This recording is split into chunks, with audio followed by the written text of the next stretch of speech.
When COVID first spread over the world, it made most of us feel very nervous about the unpredictability of our surroundings.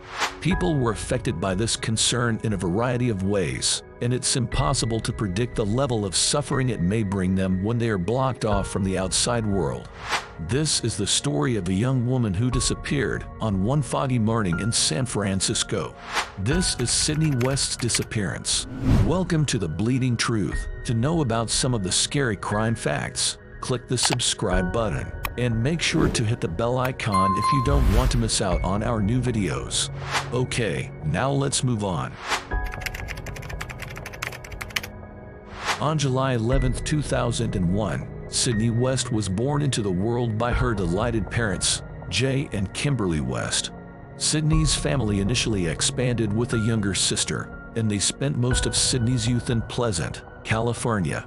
Toward the end of 2010, the family made the decision to move to Chapel Hill, North Carolina. Sydney's relatives and friends have always described her as a happy and bright person. She was a cute and funny young lady who didn't hesitate to show her true colors.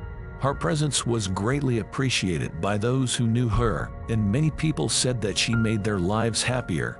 She was also renowned for being very smart, well-spoken, and environmentally conscious. Respect for animals and time spent outside was included in this appreciation of the environment. Sydney had a highly busy lifestyle, and she loved volleyball. She played varsity volleyball while she was a student at Foothill High School in Chapel Hill, and because of her passion for the game, she switched to playing beach volleyball in 2019 and 2020. Sydney had a passion for the arts as well as sports. She loved to draw and ride, but her favorite way to express herself was through music. With her writing, recording, and live performances, she quickly established herself as a regular at numerous open mic music events.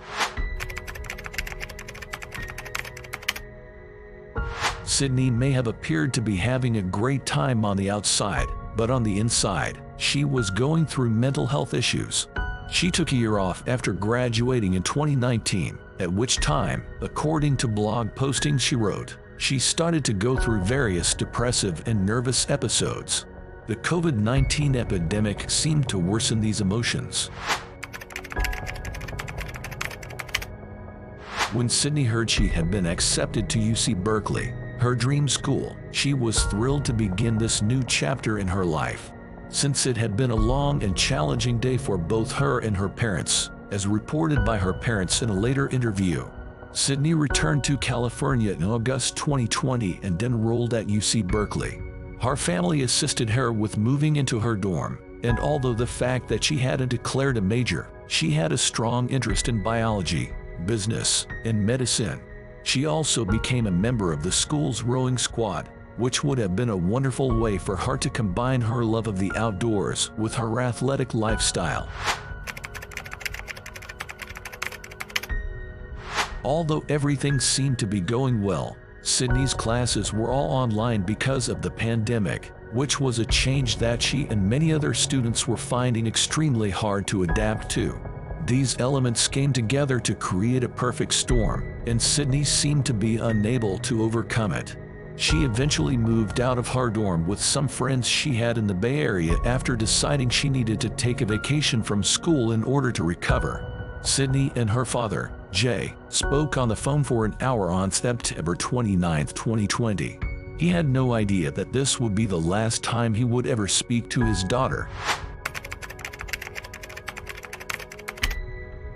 On September 2030, Sydney made a reservation for a one-way journey to the Golden Gate Bridge utilizing a share riding service. It was a foggy morning in San Francisco. She was last seen that morning at about 6:45 a.m. Her father Jay became worried when he didn't get a phone call from Sydney because this was so unlike her. Jay tried using an app to try to find his daughter's phone after many failed phone calls. After that, he got in touch with her roommate, who also had no idea where Sydney was. Her parents examined her bank account and social media accounts but found no activity, so the worry quickly grew into fear. As is usual when someone's permanent address is in another state, this prompted her parents to report her missing in North Carolina.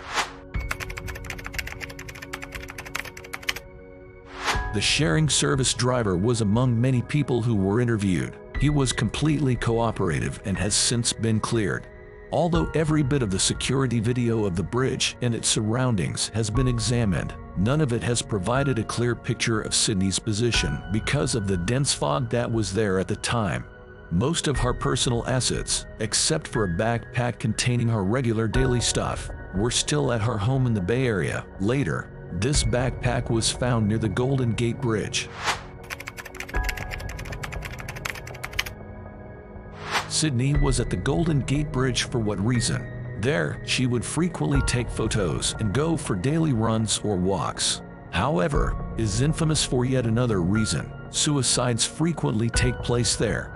Every year, between 40 to 100 people jump to their desks at the bridge. Given that she used a share riding service to get a one-way ride to the bridge, and that she had a past of mental health problems that were worse by COVID isolation and anxiety, it's not impossible that she may have jumped to her death from the bridge. However, except for the absence of activity and the discovery of her bag, there is no proof to substantiate this. Sydney hadn't lately been in a relationship that had ended badly or had not recently used any drugs that might have added to the stress.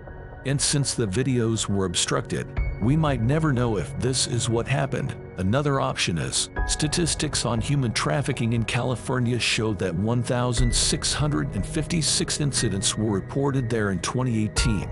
However, Sydney's data has been added to the National Crime Information Center database, and the Special Victims Unit's Missing Persons Division is presently handling it.